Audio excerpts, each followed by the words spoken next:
반갑습니다. 자, 우리 하나님 말씀 에스겔서 47장 1절 그리고 9절에서 12절 말씀 함께 앉으셔서 보도록 하겠습니다.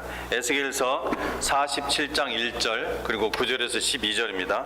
1절 말씀은 제가 읽고 9절에서 12절은 우리 함께 교독하도록 하겠습니다.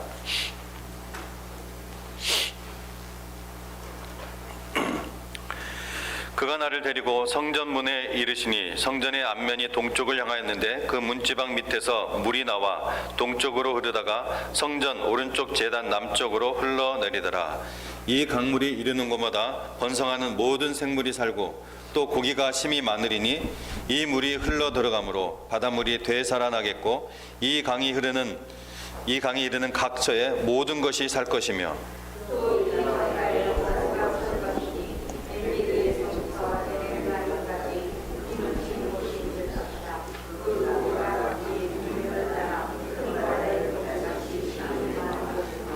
그 진펄과 개펄은 되살아나지 못하고 소금 땅이 될 것이며 강 좌우 가에 자라서 그 잎이 시들지 아니하며 열매가 끊이지 아니하고 달마다 새 열매를 맺으리니 그 물이 성서를 통하여 나옵니다. 그 열매는 먹을 만하고 그 잎사귀는 약절여가 되리라. 아멘. 오늘은 히브리서 강해를 잠깐 멈추고 오늘 에스겔 말씀을 함께 나누도록 하겠습니다. 얼마 전 약 1년 동안의 그 요한계시록 수요 예배 그 요한계시록 강해를 마치고 에스겔 강해를 이제 시작했습니다. 오늘은 수요 예배에 못 나오시는 우리 교회 성도님들과 함께 이 에스겔서의 결론 부분의 말씀이라도 함께 나누고 싶은 그러한 마음이 몇 주 전부터 좀 들었습니다. 에스겔이 소명을 받았던 이 시기에 국제 정세를 먼저 좀 살펴볼 필요가 있습니다. 이 당시에 국제 정세는 아시리아 제국이 5대 제국 중에 하나인 아시리아 제국이 무너지고 바벨론 제국이 막 세워질 때 그런 상황입니다. 갈그미스 전투라는 아주 세계적으로 유명한 그 고대 전투가 있습니다. 이 갈그미스 전투에서 바벨론이 이집트를 굴복시키고 중동 전 지역에 패권을 쥐게 되었습니다. 이때 이스라엘 역시 바벨론의 속국이 되었고 다니엘과 그 세 친구가 이때 1차 포로로 끌려가는 그러한 시점이었습니다. 이는 모두 선지자 예레미야가 예언한 그대로였습니다. 이스라엘이 멸망당한 이유는 간단합니다. 우상 숭배 때문이었습니다. 우상 숭배 물론 형상을 세워놓고 한 그런 우상 숭배도 있었지만은 그 근본적으로 그렇게 한 그 근본이 무엇이냐? 그들이 세상적인 성공과 세상적인 부와 어떤 세상적인 출세를 하나님 섬기고 있었던 것이죠. 지도자들은 오히려 더 타락한 상태에 있었습니다. 그래서 이스라엘의 멸망하기 직전의 그 영적 상태가 어떠한 상태였는지는 당시의 선지자였던 예레미야 선지자의 말씀을 통해서 알 수 있습니다. 예레미야 5장 31절 말씀에 선지자들은 거짓을 예언하며 제사장들은 자기 권력으로 다스리며 내 백성은 그것을 좋게 여기니 마지막에는 너희가 어찌하려느냐, 이런 상태였습니다. 자, 1차 포로로 다니엘과 그 세 친구가 끌려간 뒤에 약 8년 뒤 이 에스겔은 2차 포로로 끌려가게 됩니다. 이때까지 이스라엘은 바벨론의 속국이었지만 아직 왕이 있었습니다. 그러니까 완전히 멸망당한 상태는 아니었던 거예요. 그래서 그 당시 있었던 거짓 선자들 다 거짓 선자들이었습니다. 지금 성경에 기록된 선지자들 외에는 대부분이 거짓 선지자들이었어요. 어용 선지자들. 그 거짓 선지자들은 사랑의 하나님, 전능하신 하나님이신데 우리를 사랑하시고 우리 아버지신데 그 하나님께서 우리를 이대로 내버려 두실 리가 없다. 하나님이 계시는 이 예루살렘 성전은 결코 무너지지 않는다. 우리는 다시 돌아갈 것이고 이스라엘은 곧 회복될 것이다. 이스라엘이 70년 동안이나 바벨론에서 포로 생활을 한다고 예언한 저 예레미야는 거짓 선지자, 매국노다, 이렇게 외쳤습니다. 거짓 선지자들이. 하지만 하나님께서는 그들이 예루살렘 성전 안에서, 그냥 이스라엘 지역이 아니라 예루살렘 성전 안에서, 그 안에서 어떤 짓을 벌이고 있는지 너무나 잘 알고 계셨어요. 보고 계셨습니다. 유대의 지도자들은 성전에서 우상을 만들어서 그 제사를 드리고 있었고, 여인들은 그 성전 뜰에서 단무스를 위해서 애곡하고, 그리고 이시타르 여신을 섬기고 있었던 거예요. 그들은 마음과 뜻과 힘을 다해서 내 하나님 여호와 하나님을 사랑하라는 그 계명을 따르지 않았습니다. 그들은 단지 그 성전 건물이 그들을 지켜주고 형식적인 그러한 종교 의식들이 그들을 보호해 준다고 믿고 있었던 거예요. 그러니까 그들은 우상도 섬기고 하나님이 지키라고 한 그 제사를 지키면서 여호와 하나님의 그 종교 껍데기만 입고 있었던 것입니다. 하나님을 예배하는 것이 목적이 아니라 하나님을 이용해서 그들의 욕심을 채우는 전형적인 우상 숭배의 모습이었던 것입니다. 그래서 예레미야 예언대로 주전 예수님이 오시기 전 586년에 예루살렘 성은 함락이 되고 이스라엘은 완전히 멸망합니다. 이렇게 이스라엘이 자기의 죄악 속에서 멸망한 뒤에 하나님께서는 이제 에스겔에게, 바로 오늘 이 주인공인 에스겔에게 소명을 주시고 회복의 메시지, 소망의 메시지를 주기 시작합니다. 그러니까 멸망하기 직전에는 예레미야 선지자를 통해서 심판의 메시지, 회개를 위한 심판의 메시지 막 전하시다가 이제 멸망을 당한 뒤에는 회복의 메시지, 소망의 메시지를 주시는 거예요. 이스라엘이 이렇게 멸망하는 상황 속에서 이스라엘아, 너희가 죄악에서 회개하지 않았기 때문에 내가 심판을 할 수밖에 없었지만 그 목적은 너희를 멸망시키려는 것이 아니라 너희를 완전히 회복시키시고 완전히 새롭게 하려고 하는 것이다. 너희는 다만 이 정한 기간 동안에 70년이라고 딱 정해 주셨잖아요. 무한대가 아니에요. 그들은 모르고 있었던 것이 아니에요. 70년이란 정한 기간 동안에 심판을 받은 뒤에 반드시 회복될 것이고 완전히 새롭게 될 것이다. 이렇게 에스겔에게 말씀하시는 거예요. 에스겔을 통해서. 그러니까 이스라엘이 멸망하기 직전에도 너희가 바벨론 포로로 끌려가는 것이 나의 뜻이다. 이렇게 예레미야 선지자를 통해서 말씀하실 때도 이미 그때도 이런 소망의 말씀을 해 주셨어요. 예레미야 29장 11절 말씀에 여호와의 말씀이니라 너희를 향한 나의 생각을 내가 하나니 평안이요 재앙이 아니니라 너희에게 미래와 희망을 주려는 것이니라. 심판의 메시지 가운데서도 하나님께서는 그 목적을 알려주시는 거예요. 내가 너희를 지금 이렇게 심판할 건데 그 목적은 너희에게 평안이요 재앙이 아니라 너희에게 미래와 희망을 주려는 것입니다. 이렇게 말씀하셨던 거예요. 이제 에스겔이 전한 회복의 메시지, 이 소망의 메시지 가운데 가장 핵심적인 흐름 세 가지, 이것을 우리가 따라가 보고 그것이 예수 그리스도 안에서 어떻게 놀랍게 성취된 것인지 우리가 함께 살펴보도록 하겠습니다. 회복의 메시지 첫 번째로 성령의 약속입니다. 에스겔서 36장 25절에 27절에 맑은 물을 너희에게 뿌려서 너희로 정결하게 하되 곧 너희 모든 더러운 것에서와 모든 우상 숭배에서 너희를 정결하게 할 것이며 또 새 영을 너희 속에 두고 새 마음을 너희에게 주되 너희 육신에서 굳은 마음을 제거하고 부드러운 마음을 줄 것이며 또 내 영을 너희 속에 두어 너희로 내 율례를 행하게 하리니 너희가 내 규례를 지켜 행할지라. 먼저 맑은 물로 정결하게 한 뒤에 하나님께서 새 마음을 줄 뿐만 아니라 성령을 주시는 정도가 아니라 성령을 너희 속에 넣어두신다고 했어요. 계속해서 거하시도록 성령을 너희 안에 넣어두어서 나 여호와의 말씀대로 너희가 살게 하겠다, 이 약속이에요. 한마디로 너희의 그 썩은 심장으로는 아무리 CPR을 해도 아무리 심폐소생술을 해도 너희는 내 계명대로 살 수 없는 상태다. 너희가 그렇게 살 수 있도록 내가 그 썩은 심장을 도려내고 새 심장을 너에게 넣어줄게. 하나님께서 직접 심장 수술을 하시겠다는 것입니다. 그런데 하나님으로부터 새 심장, 즉 새 마음을 받기 전에 반드시 선행되어야 되는 것이 있다고 했죠. 뭡니까? 썩은 심장. 이 썩은 심장을 도려내야 돼요. 그게 뭡니까? 죄와 허물로부터 깨끗하게 되는 것입니다. 이 심판도 그 과정인 거예요. 그래서 하나님께서 먼저 죄를 씻으신 뒤에 새 마음을 넣어주시겠다고 하신 거예요. 그리고 새 마음대로 계속해서 살 수 있도록, 계속해서 생각나도록, 인도함을 받도록 뭘 넣어주겠다? 새 영을 넣어두시겠다.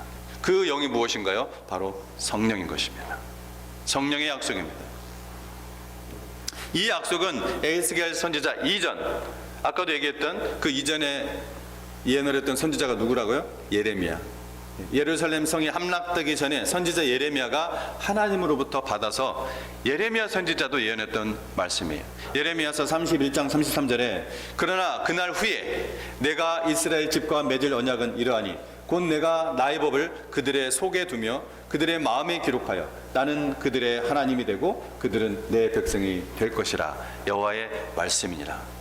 하나님께서 아예 내 심장 들어는 그 안에 새 법, 성령의 법을 넣어 두시겠다는 것입니다. 하나님은 여러분 철저히 약속을 지키시는 분이십니다. 우리는 약속을 쉽게 까먹고 잊어먹고 기억해도 무시하고 그러는데 하나님은 하나님이 하신 그 약속을 철저히 지키시는 분이시고 잊어먹을까 봐 반복해서 말씀을 하세요. 그 약속을 반드시 이루십니다. 그러므로 우리는 이 약속을 기억하고 믿음대로 살아야 돼요. 그래서 오직 의인은 믿음으로 말미암아 살리라. 그 믿음의 근거가 무엇입니까? 바로 하나님의 말씀인 것입니다. 내 신념이 아니라 하나님의 말씀이 우리 모든 믿음의 근거인 것입니다. 또한 성경 말씀을 나에게 임하신 말씀, 나에게 임하신 말씀으로 읽을 때 역사가 일어나요. 왜 하나님의 말씀을 똑같이 선포하는데 어떤 사람에게는 놀라운 은혜로 임하고 어떤 사람은 그저 졸리는 말씀으로 임하고, 물론 전하는 자에게도 부족함이 있겠지만 하나님 말씀 자체는 그렇지도 않거든요. 나에게 임하신 말씀, 여러분 선지자들도 그랬습니다. 모두 다 그 선지자들이 하나님의 말씀이 나에게 임했다, 하나님의 말씀이 나에게 임했을 때 나에게 임하신 하나님 말씀, 이 표현을 사용을 해요.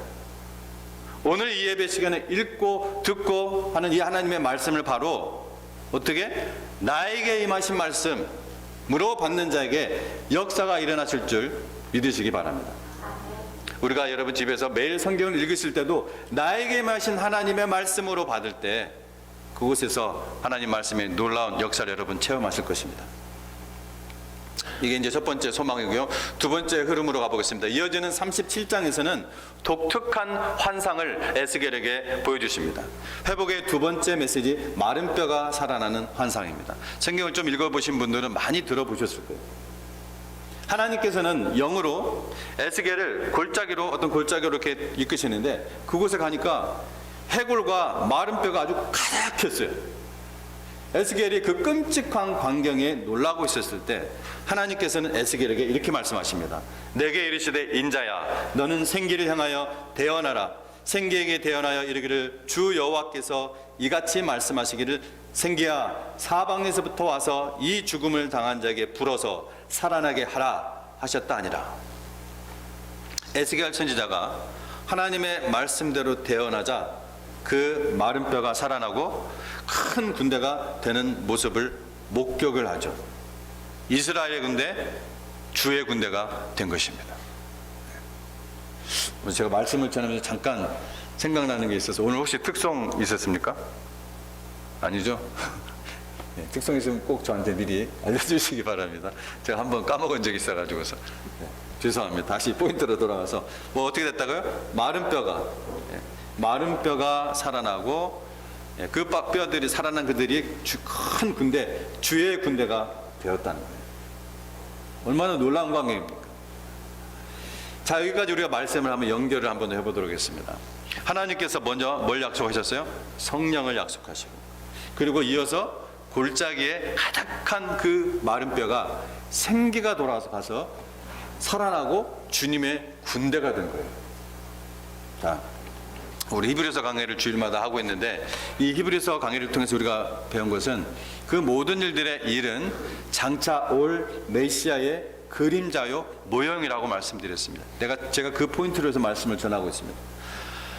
이 예언 이후에, 그러니까 에스겔이 이 환상과 이 예언의 말씀을 받은 이후에 약 600여 년 세월이 흐른 다음에 유대인의 율법 교사였던 니고데모라는 사람이 있습니다. 이 니고데모가 한밤중에 예수님을 찾아옵니다. 당시에 이 니고데모는 명예와 또한 어떤 파워를 가지고 있었던 사내들인 공회원이기도 했어요. 요즘으로 따지면은 국회의원 같은 그러한 아주 파워풀한 그러한 자리예요. 그런 사람이 처음엔 관심도 안 가졌겠죠. 저 갈릴리 그들이 아주 멸시 좀 이렇게 촌 사람이고 또 갈릴리 지역이 옛날 북방에 있는 사람들이 좀 그렇게 여겼거든요. 우리나라도 보면은 거기 워낙 외적의 침입이 잦은 곳이기 때문에 좀 멸시하고 그런 못 사는 사람들이 사는 그런 지역.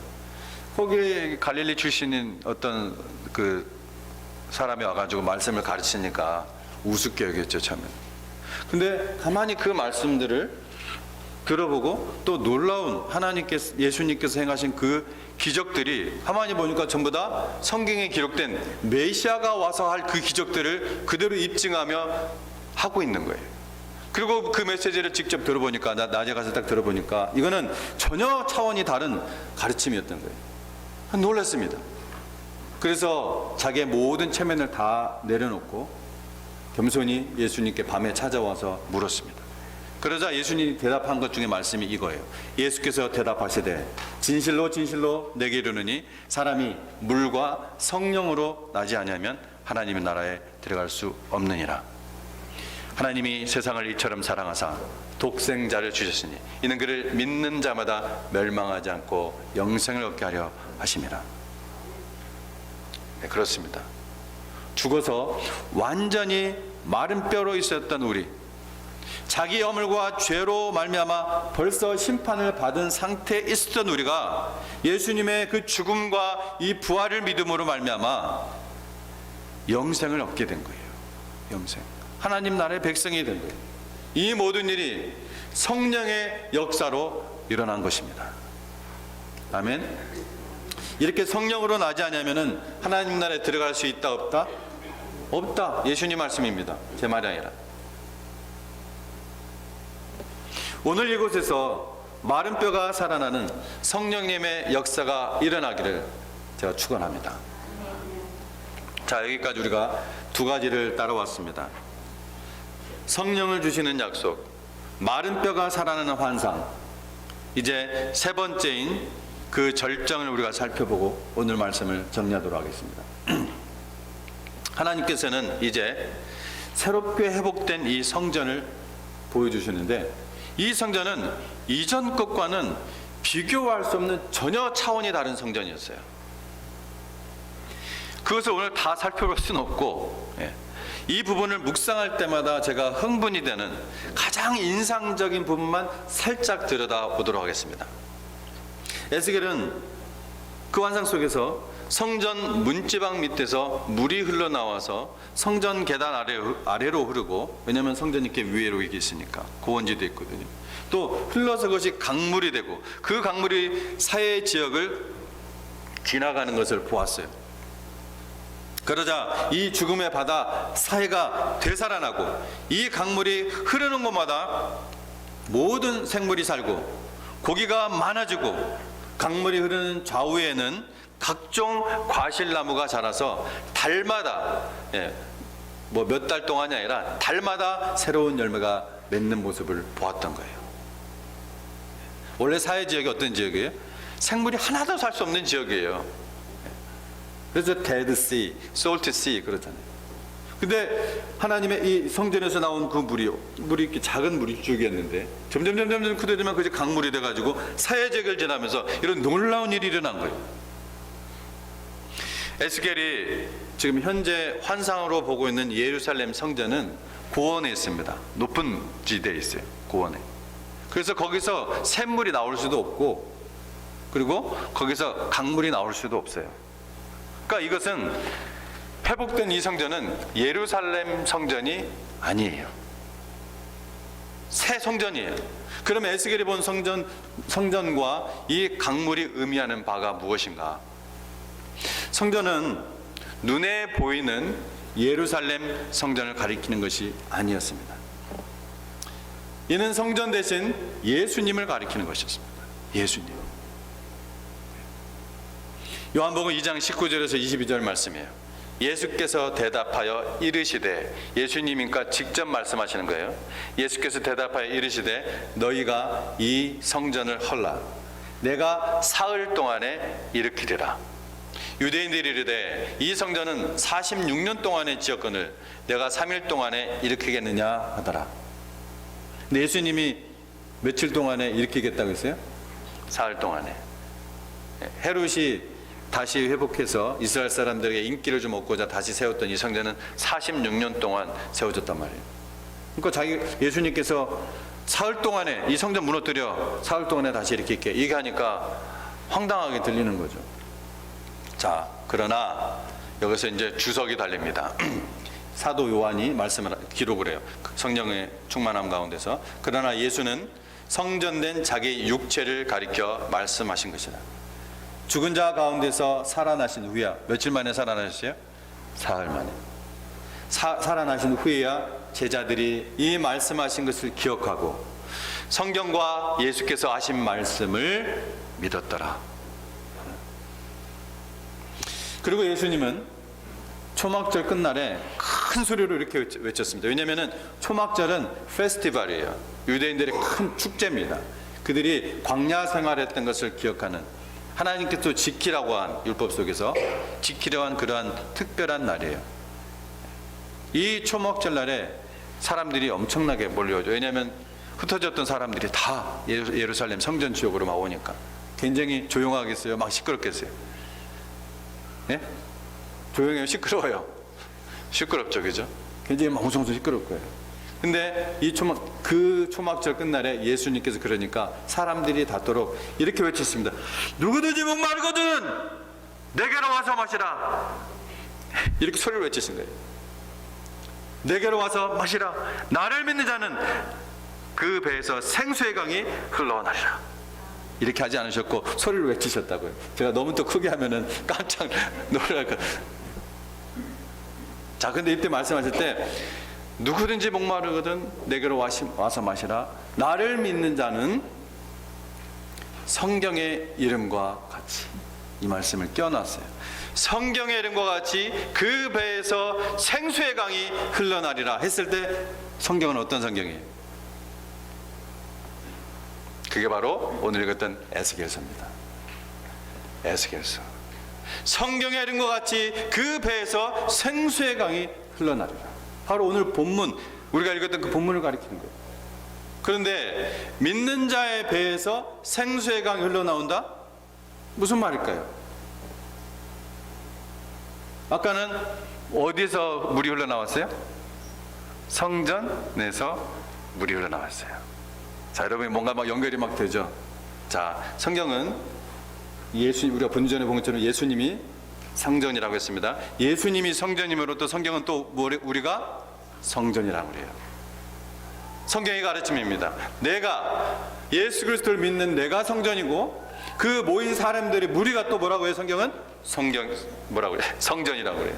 성전, 하나님의 성전.